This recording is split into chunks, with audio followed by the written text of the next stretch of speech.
Hi, everyone, and welcome to another episode of Live Now, where Filippo and I discuss cars that are currently live on Cars and Bids. And we begin with the winner of last week's challenge. Now, last time we did a three-nation sort of challenge. It was like 2 continents and a nation. It was Asia, Europe, and America. We had to pick one car from each to build our 3-car garages, and I overwhelmingly won that one. Kennan. Sorry, Filippo. Kennan. Okay. Not just because, I mean, this guy says the DC 713 says the Jag alone handed it to me. The Jag, I mean, when you an XKE, it is hard to argue with. But I felt very well-rounded in that garage. I'm happy to win one and finally have a victory, have a W back under the belt again, which is nice. Agreed. But this week, we're going to be talking about our favorite singular car currently live on Cars and Bids. Now, we have the highest number of cars we have ever had on Cars and Bids. How many is it right now? Going into this week, we had something like 200. We don't yet know all the cars that are scheduled when you're watching this, but I imagine it'll be right around the same ballpark. Man, that is so cool. Wow. And some really good stuff as I scroll over it. It's incredible stuff. There's some really cool stuff in here. And again, I've been here since the very beginning, and it is astonishing to me to reach the number that we have on the site right now. So I've seen that number is crazy. And some real, I'm still a sucker for my old BMWs. Look at that, 535.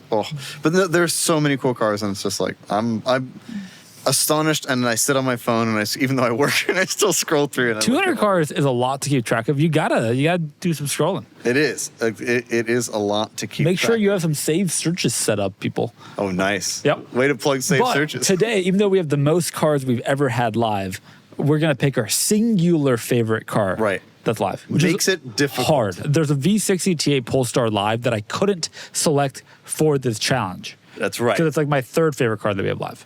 Right. But we have 2 that beat it out. I know. I can only choose one. We both struggled with this, if we're honest. I don't know that you did. No, I didn't. There's one car. Should I just start? No, I'm going to start. I'm going to make the audience wait in suspense for what your favorite car is. Tell us about your favorite car. 2011 Audi R8 V10 Spyder. Yeah. This is the R8 you want, in my mind. Gated 6-speed manual, 5.2-liter V8. I'm so sorry. 5.2-liter V10, not the 4.2-liter V8 measly engine that is. Hey.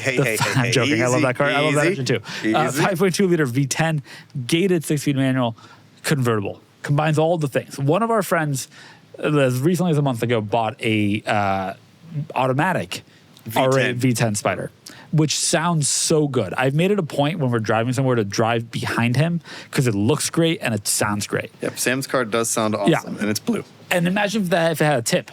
Imagine if it had a manual. It would be so much better. Imagine if it didn't have the This is a little bit of inside baseball. Anybody who's ever owned or spent time around an R8, there are 2 questions you get asked about it. 1, is it a V10? And number 2, is it a manual? And the answer is yes to both. And this one, it's yes to both. This one is finished in Phantom Black Pearl with a red top. And I wouldn't have necessarily said that was a good combination, but it is. It's good. It looks great top up. Legitimately about a convertible. It looks so good top up. I've always loved the R8. As somebody that also, I'm not a showy person, and I think that's understating it. Yeah. This is not a showy V10 car. No. This is like on the spectrum of V10 cars, from a Ford E150 with a Triton V10 to a Huracan. This is on the commercial van side of that spectrum. Well, all right. Look, everybody knows what this car is from Iron Man. They've forgotten because that came out 15 years ago. No. They have not forgotten. The people have not forgotten. We just had an owner come to pick up the red R8 V10 6-speed coupe that we had, or V8 coupe that we had here.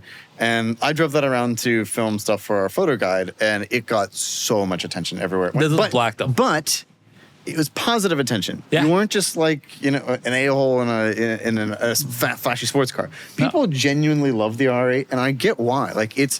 They are priced pretty effectively. They're very reliable cars. They're fun to drive. They look really cool. They sound awesome. They are very exotic, but at the end of the day, it's an Audi, and you can use it.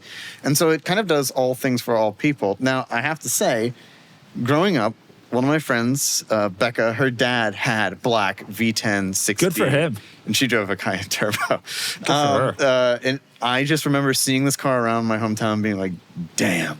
Like, it's and I think in black because it really makes the polished, like, or the brushed windshield the pop. windshield surrounds looks great. It's a special car. And to be honest with you, car. this is one of the cars I was considering too, of one of my favorite cars on the site. Now, granted, there are other cars that people might prefer more depending on what they're into. Yeah, but yeah. I think overall, I also find this car very hard to fault.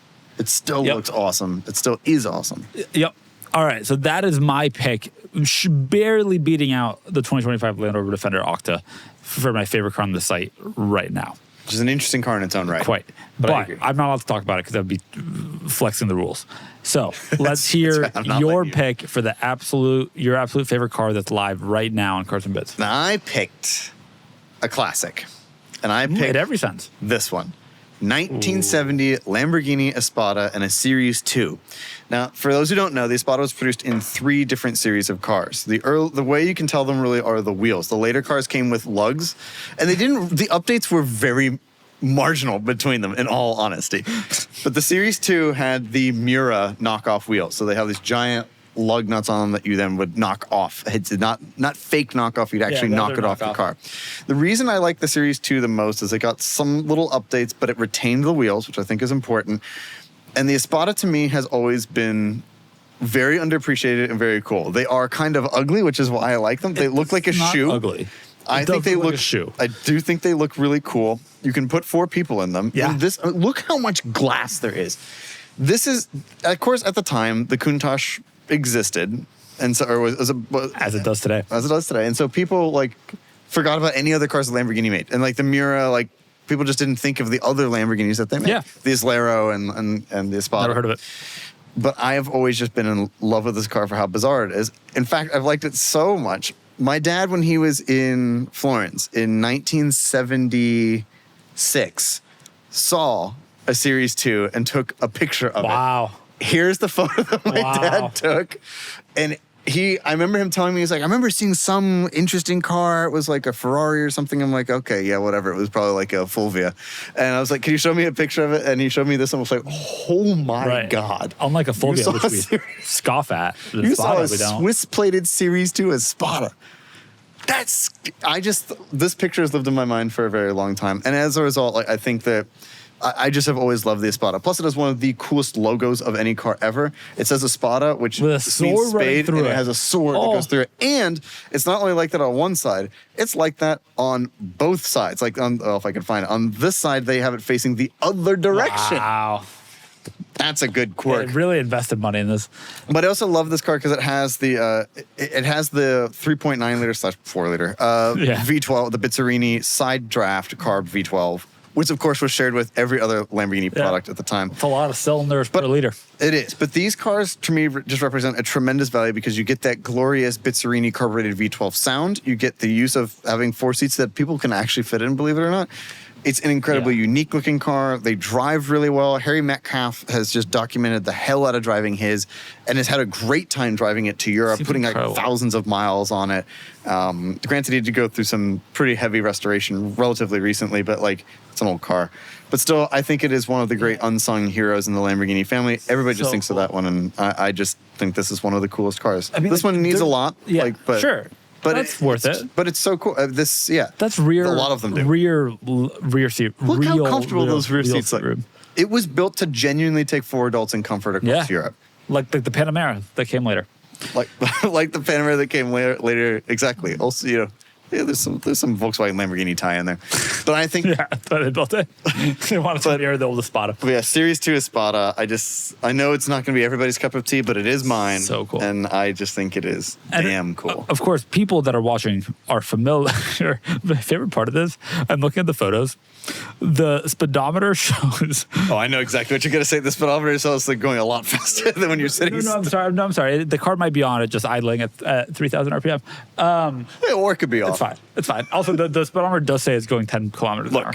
Miles per hour. Excuse me. Oh my goodness. That speedometer goes to 190.